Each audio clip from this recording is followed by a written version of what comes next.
তো কণ্ঠরোধ করবেন না। ভালো জিনিসে ছাড় দিতেছেন, এই জিনিস তো আরো আগে ছাড় দিবেন। আপনারাও তো কণ্ঠরোধ করবেন না, তাদেরকে তো বলার স্বাধীনতা না, আমরা দিবেন। তো কন্ট্রোল করার পক্ষে না। আমরা কথা বলতে চাই, আমাদের কথা বলার সুযোগ দেখ তোর ফ্যামিলি। এই হচ্ছে একটা ফ্যাক্ট, বুঝছেন? এটা আজকে দেখালাম, এই সরকার সেটা দেখালো। জাস্ট ফ্যামিলি কার্ডটা নিয়ে কথা বলতে চাই। ধরেন ফ্যামিলি কার্ডটা যে কি পরিমাণ সারা ফেলেছে, আপনি যদি গ্রাম অঞ্চলে বস্তিবাসীতে নিম্ন আয়ের মানুষের কাছে না জানেন, আপনি বুঝতে পারবেন। আমরা দেখেছি আজকে মানুষ আপ্লুত হয়েছে। এক্স্যাক্টলি। এখন আমি বলি শুনেন, একটা সরকার আসলো এই এতগুলো ক্রাইসিসের মাঝখানে, তার মধ্যে আসলো একটা ইরান যুদ্ধ চলতেছে, আমাদের জ্বালানির একটা সংকট দেখা সম্ভাবনা গিয়েছিল, দেখা হতো, সেটাও কিন্তু আমরা ওভারকাম করে ফেলছি, প্রাথমিক ধাক্কাটা। তো সে জায়গা থেকে একটা সরকারের বয়স এখনো পর্যন্ত 1 মাস হয় নাই, সরকার ওই তো 1 মাস এখনো হয় নাই। তো এর মাঝখানে এই সরকার অলরেডি 11 লক্ষ কৃষককে 10,000 টাকার ঋণ মকুব করে দিয়েছে। সে তার প্রতিশ্রুতি দিয়েছিল মসজিদ ইমাম, তারপরে হচ্ছে বিভিন্ন ধর্মীয় যারা আছে প্রতিষ্ঠানে, তাদেরকে একটা মাসিক ভাতা দেওয়া হবে, সেটাও চালু হচ্ছে আগামী 14 মার্চ থেকে। আজকে তার যে ফ্যামিলি কার্ডটা, সেই ফ্যামিলি কার্ডটা চালু হলো, সেই প্রথম, এটা এখন কিন্তু পাইলটিং পর্যায়ে রয়েছে। সেই পাইলটিং পর্যায়ে সে আজকে 37,567 জনকে সে আজকে দিল। আপনি নিশ্চয়ই মনে আছে ইলেকশনের কয়েকদিন আগে জামাতের আমির তিনি বলেছেন, মানে একেবারে বিরক্ত হয়ে, ক্ষুব্ধ হয়ে, আক্রমণাত্মক হয়ে, ক্রোশ নিয়ে তিনি বলেছেন, রাখ তোর ফ্যামিলি কার্ড, তাই না? এই হচ্ছে আমার কাছে এই ফ্যামিলি কার্ডটি। সেই ফ্যামিলি কার্ডটি আজকে বিএনপি সরকার, জনগণের সরকার, আজকে তারা আজকে এটা বাস্তবায়ন করেছে। এখন আমি বলবো, দেখ তোর ফ্যামিলি। এই হচ্ছে একটা ফ্যাক্ট, বুঝছেন? এটা আজকে দেখালাম, এই সরকার সেটা দেখালো। কারণ হচ্ছে এত ক্রাইসিসের মাঝখানে শুধুমাত্র জনগণের সাথে কমিটমেন্ট থাকলে কি করতে পারে সেটা আজকে দেখা। এখন আসে অন্য প্রসঙ্গে, সেটা হচ্ছে ধরেন এই যে তার প্রকল্পগুলো, যে প্রকল্পগুলো সবগুলো সফল হবে আমি তা বলছি না, কিছু প্রকল্প ব্যর্থ হতে পারে, কিন্তু যে জনগণের কাছে যে ইন্টেনশনটা, যে ট্রান্সপারেন্সিটা দেখা, যে কমিটমেন্টটা, সেই কমিটমেন্টটা এই বিএনপি সরকার, তারেক রহমানের সরকার, তারেক জিয়ার সরকার আজকে সেটা প্রমাণিত করেছে। এখন আসেন এমন উনি বলছে টাকাটা করতে আসবে। দেখুন আমাদের যে সোশিও ওয়েলফেয়ারের যে প্রজেক্টগুলো, সেখানে মোট 1 লক্ষ পেনশন সহকারে, ইনক্লুডিং পেনশন সহকারে সম্ভবত এই বাজেটে 1,16,000, মানে ফিগারটা কম বেশ হতে পারে, এরকম রয়েছে। তো সেখানে আপনি দেখেন, সেখানে বিধবা ভাতা, বয়স্ক ভাতা, আরও নানান ভাতা রয়েছে। দেখা গেছে কিছু কিছু ভাতা ওভারল্যাপিং হয়ে যায়। এখন এই পুরো ভাতা, পুরো সিস্টেমটাকে একসাথ করে এটাকে ফ্যামিলি কার্ডে, উনিও কথা বলছে 5,000 কোটি টাকা, আমি আর বেশি জানি, হয়তো 8,000 কোটি টাকা, বছরের সম্ভবত 96,000 কোটি টাকা, কিন্তু এটাকে ধাপে ধাপে উন্নতি করা হবে। পাশাপাশি আছে যে রাজস্ব ঘাটের কথা বলতাম, দেখুন উনি বলছে জনগণের উপর চাপিয়ে দিবে, না এটা সত্য না। কারণ হচ্ছে কি, বাংলাদেশ রাষ্ট্রের তো কোনো ইনকাম না, রাষ্ট্র জনগণের টাকায় চলে।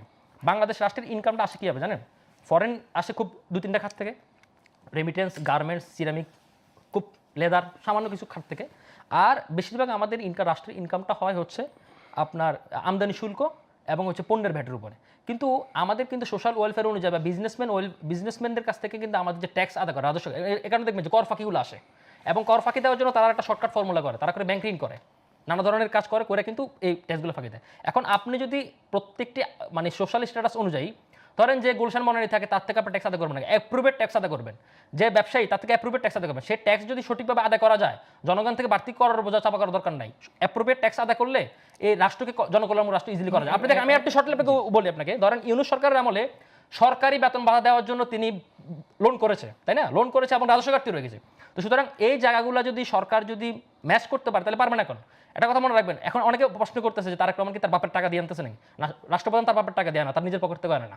একজন রাষ্ট্রপ্রধানের কাজ হচ্ছে সে পলিসি মেক করা এবং এটাকে সমন্বয় করা এবং তার পলিসিগুলোকে ইমপ্লিমেন্ট করা, সেই কাজটাই করতেছে, উনি এই কাজটাই করতেছেন। এখন এখানে প্রত্যেকটা জায়গায় কোথাও আপনার ঘাটতি রয়েছে, কোথাও পাচার বন্ধ করা যাবে। আর একটা কথা বলছে যে পাচার কেন টাকা আনতেছে না। ইউনূস সরকারের আমলে দুনিয়ার সব স্পেশালিস্ট কনসালটেন্ট আইনত 1 টাকা আনতে পারলেন না। বড় বড় কথা বলছেন, এত টাকা আনবে, রোহিঙ্গা ফেরত যাবে, নানা ধরনের মুখরোচক গল্প শুনছে। বাস্তবতা হচ্ছে কি, যে টাকাগুলো পাচার হয়েছে, সেই টাকাগুলার সারা ওয়ার্ল্ডে যে দেশগুলো টাকা পাচার হয়েছে, ফিলিপাইন, নাইজেরিয়া, অনেকগুলো দেশ, 15-20% টাকা ব্যাক আসে। তা অনেক লম্বা একটা প্রসেস। সুতরাং এখানে আমি গায়ের জোর টাকা আনতে পারবো না, কিন্তু আমার এখন এই সরকারের দায়িত্ব হচ্ছে কি, আমার টাকা পাচারটা বন্ধ হওয়া। এটাই সরকার করতে পারতেছে কিনা, না করতে পারলে তাকে আমি জবাব দিতে করবো। সুতরাং এই সমালোচনাগুলো আমাদের গঠনমূলক হওয়া উচিত। সুতরাং ওই স্রোতের গ্যাসে মানে স্রোতের বানে বেশি দেওয়ার সমালোচনা করলে তো আপনি করতে পারতেছেন। এই কাজগুলো করবার জন্য আসলে সুশাসন সবচেয়ে বেশি জরুরি। সুশাসন সবচেয়ে গুড গভর্নেন্স সবচেয়ে জরুরি। আদৌ কি এরকম সরকার, আমাদের মতো রাষ্ট্রের সরকার, কখনো সুশাসন ফেরানোর কথা বলে? অবশ্যই বলে, এবং সেটা জনগণ প্রত্যাশাও করে, কিন্তু সফলতা আমরা রেটিংটা খুবই কম। আদৌ সম্ভব হবে কিনা এই বিষয়ে আপনার কাছ থেকেই শুনবো। আমরা আরও একটি ছোট্ট বিরতি নিতে যাচ্ছি। দর্শক, আর কাবুল, প্রশ্নগুলো সহজ, নিচে আরও একটি ছোট্ট বিরতি, আমাদের সঙ্গেই থাকুন। দর্শক, বিরতির পর আবারও স্বাগত জানাচ্ছি। আর কাবুল, প্রশ্নগুলো সহজ। বিরতির আগে ডক্টর রাকিব আপনার কাছ থেকে শুনছিলাম, আপনি বলছিলেন যে এই ওয়েলফেয়ার স্টেট করা সম্ভব যদি লন্ডারিং বন্ধ করা যায় বা শতভাগ ট্যাক্স আদায় করা যায়, যারা ট্যাক্স পে করার মতো ক্যাপাবল। এটি নিশ্চিত করবার জন্য তো সুশাসন নিশ্চিত করা সবচেয়ে জরুরি। সুশাসন না থাকলে আসলে আমি সারোয়ার তুষারের সাথে একমত যে এরকম অনেক ইতিবাচক প্রকল্প বা উদ্যোগ হোঁচট খায়। সুশাসনকে নিশ্চিত করা সম্ভব হবে সেই পুরনো হেজিমনি দিয়ে। যে আপনাকে আবার ধন্যবাদ দেন। সুশাসন যদি আপনি নিশ্চিত না করতে পারেন তাহলে আপনার ক্ষমতাটা খুব ভালনারেবল হয়ে যাবে, এবং সুশাসন আমাদের মতো থার্ড ওয়ার্ল্ড কান্ট্রিগুলোতে মানে খুব টাফ, চ্যালেঞ্জিং, কারণ এখানে অনেক ধরনের অনেক চাহিদা থাকে এবং আমাদের যে পলিটিক্যাল যে চেন অফ কমান্ডকে ফুলফিল করাটা খুব টাফ। তো সুতরাং আমি মনে করি যে ধরুন আমাদের মাননীয় প্রধানমন্ত্রী জনাব তারেক রহমান যে ধরনের পলিসি নিচ্ছে এবং ওনার যে গ্যাস্টার, সেই গ্যাস্টার অনুযায়ী আমি মনে করি যে উনি খুবই জিরো টলারেন্স নীতিতে আগাচ্ছেন, এবং উনি কিন্তু আসলে দেখেন প্রত্যেকটা জিনিসে একটা ডাইমেনশনাল চেঞ্জ, নিজের মধ্যে পরিবর্তন না, শুধুমাত্র ওনার পরিবর্তনটা সবার মধ্যে ছড়িয়ে দেওয়ার চেষ্টা করতেছেন। কারণ উনি যে ইনিশিয়েটিভগুলো নিচ্ছেন সেই বার্তাটা, সেই মেসেজটা ওনার মিনিস্টারের মধ্যে পৌঁছে দেওয়ার চেষ্টা করতেছেন। এবং বিএনপি কিন্তু শুরুতে এসে বলেছে তারা 180 দিনের ছোট একটা কর্মপরিকল্পনা নিয়েছে, এবং তার পরবর্তী সময় ওয়ার্ক অ্যাসেসমেন্টের উপরে, পারফরমেন্স অ্যাসেসমেন্টের উপরে মন্ত্রিসভারও বা ওনার সেট আপও চেঞ্জ হতে পারে। তার মধ্যে আমি একটা জিনিস অ্যাড্রেস করতে চাই। আপনি যদি বলেন মানে শুরুতে কোনো আমরা কমেন্টসে যাচ্ছি না, আমি একটু বলি আমরা শুরুতে কমেন্টসে যাচ্ছি না, কিন্তু আমার কাছে মনে হচ্ছে একটা জিনিস আমি অ্যাড্রেস করা উচিত, এখনই অ্যাড্রেস করা উচিত। সেটা হচ্ছে ধরেন আমি একটা ছোট উদাহরণ দিই, ধরেন জঙ্গল সলিমপুর সীতাকুণ্ডের একটা দুর্গম জায়গা, সেখানে আপনার ধরেন 3000 একর একটা মানে অভয়ারণ্য সন্ত্রাসী এলাকা, এমন কোনো অপকর্ম না যে সেখানে হয় না। সেখানে কিন্তু অলরেডি বিএনপি মানে এই সরকার কিন্তু আপনার 4000 বাহিনী, যৌথ বাহিনী অভিযান ছাড়াও পুলিশ, তারপর হচ্ছে বিজিবি, সেনাবাহিনী মোতায়েন করে কিন্তু দেখেন এটা শর্ট আউট করে ফেলেছে। কিন্তু এখানে আবার গণমাধ্যমে খবর বেরিয়েছে যে এই অভিযানের আগে অভিযানের খবর অপরাধীদের কাছে পৌঁছে গিয়েছিল, তারা ওখান থেকে নিরাপদে সরে গিয়েছে। হ্যাঁ, এখন এই জায়গাগুলো এবং শুধুমাত্র তাই না, আপনি দেখুন তাহলে এই খবরগুলো কারা দেয়? তার মানে তারা বিহাইন্ড দ্য গভর্নমেন্ট, বিষয়টি এরকম না। বিহাইন্ড দ্য ব্যাপারটা হচ্ছে ধরেন আমাদের প্রত্যেকটা চক্রের সাথে কিন্তু মানে আইন শৃঙ্খলা বাহিনী বা প্রত্যেকটা এই জাতীয় একটা লিয়াজও কিন্তু আগে থেকে মেনটেন হয়।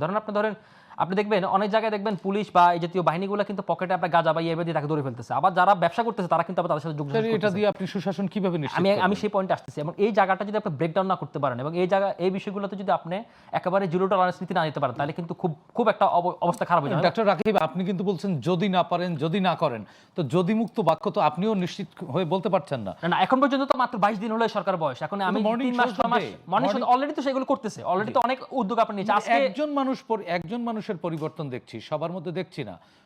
একজন মানুষ এখন বাকিদের কাজের অ্যাসেসমেন্ট করতে হলে আপনাকে 180 দিন পর্যন্ত ওয়েট করতে হবে। আমরা 180 দিন পর্যন্ত করতে চাই। এবং ধরেন আরেকটা জিনিস হচ্ছে, ধরেন আপনি একজন মানুষ যে বলতেছেন এটা কিন্তু একটা কাল্টের দিয়ে চলে যাচ্ছে। দেখুন ফ্যামিলি কার্ডটা কিন্তু সোশ্যাল ওয়েলফেয়ারে আমি ওই হিসেবে যাচ্ছি না, কিন্তু দেখুন উনি কিন্তু প্রত্যেকটা মিনিস্ট্রি কিন্তু দায়িত্বগুলো ভাগ করে দিচ্ছে। যেমন এগ্রিকালচার কার্ড, এগ্রিকালচার যাবে প্রবাসী কার্ডের কাছে যাবে। যেমন আজকে আরেকটা উদ্যোগ নেওয়া হয়েছে, সেটা হচ্ছে কি স্কুল কলেজে আপনার হচ্ছে কি হাফ ডে মিল এবং হচ্ছে বিভিন্ন জায়গায় উচ্চমাত্রার ইন্টারনেট ব্যবস্থা গ্রহণ করা হবে। এই জাতীয় জিনিসগুলো কিন্তু ওনার প্রেস উইং কিন্তু এগুলোকে অ্যাড্রেস করতে পারতেছে না, কারণ মানুষকে এগুলো জানতে হচ্ছে ফেসবুকের মাধ্যমে, সোশ্যাল অ্যাক্টিভিস্টের মাধ্যমে, ফেসবুক অ্যাক্টিভিস্টের মাধ্যমে। আমি মনে করি এই জিনিসটা জোরদার করা উচিত প্রাইম মিনিস্টারের। আদারওয়াইজ কিন্তু কারণ প্রেসের কাজে হচ্ছে কি এগুলোকে প্রচার করা, এই বাচ্চাদের স্কুলের যে মিড ডে মিল, এটি নিয়েও আমার কাছে গণমাধ্যমে খবর আমি নিজে পড়েছি যে পচা মানে কাঁচা ডিম দেওয়া হচ্ছে, এরপরে পাউরুটি মেয়াদ উত্তীর্ণ নষ্ট, গ্রামের ছেলে বাচ্চারাই খেতে পারছে না। 10 to 20% এরর অ্যাকসেপ্টেবল যে কোনো প্রজেক্ট, কিন্তু 80% না অ্যাকসেপ্টেবল না। এই কারণে আমি মনে করি যে ধরেন এই কাজগুলো যেন ভালো কাজগুলো যেন জনগণের কাছে প্রচার করা দরকার উচিত, এবং ওনার প্রেস উইংকে দায়িত্বগুলো নেওয়া উচিত। পাশাপাশি এই চেন অফ কমান্ডের মাঝখানে, কারণ আপনি যদি এই ব্যারিয়ারগুলো যদি ভাঙতে না পারেন, কারণ এখানে অনেক সিন্ডিকেট ঢুকবে, অনেকে মেয়াদ উত্তীর্ণ খাবার দেওয়ার চেষ্টা করবে, অনেকে টাকা মারার চেষ্টা করবে।